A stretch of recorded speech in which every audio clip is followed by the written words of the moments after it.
We were doing our role. We were not rubber stamping states that we saw massive irregularities in the voting, where tens of thousands, hundreds of thousands of ballots were mailed out.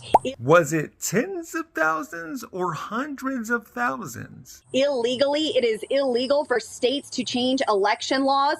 That is something, for the federal government to change election laws, or secretaries of state or rogue judges. It is up to the state legislature, and that did not happen. And so we objected to several states who did exactly that. They changed their state election law, and the Constitution says it's the state legislature that changes those. And that is why we objected. There was nothing illegal, certainly nothing for President Trump to be indicted over. But now I hope he uses this indictment to go to each and every state that we had in question and finally fix our elections and secure them once and for all. Donald Trump was indicted on felony charges Tuesday for working to overturn the results of the 2020 presidential election and the run-up to the violent riot by his supporters at the U.S. Capitol, as the Justice Department moves to hold him accountable for his efforts to block the peaceful transfer of power, according to PBS and the Associated Press. And it's very clear that Joe Biden is unfit for office.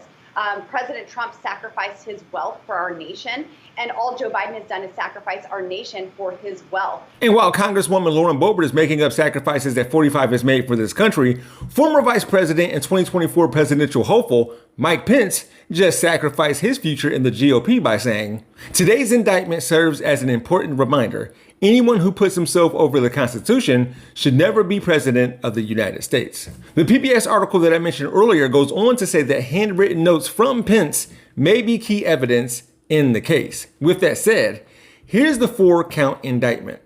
Today, an indictment was unsealed, charging Donald J. Trump with conspiring to defraud the United States, conspiring to disenfranchise voters, and conspiring and attempting to obstruct an official proceeding.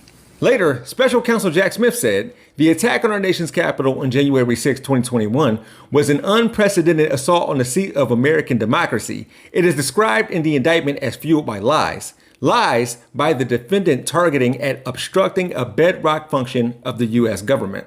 Those lies are also going to be upheld by conservative media. But the attempt to obstruct something, it's like, I mean, is this, Doug, is this, I've never even heard of that. I'm not a lawyer, but I've read a lot into the potential charges of this whole time. And an attempt to do something, really? Further proof that if Trump shot someone on Fifth Avenue, attempting to kill them, or tried to have Mike Pence hung for not doing what he was told, he wouldn't lose votes.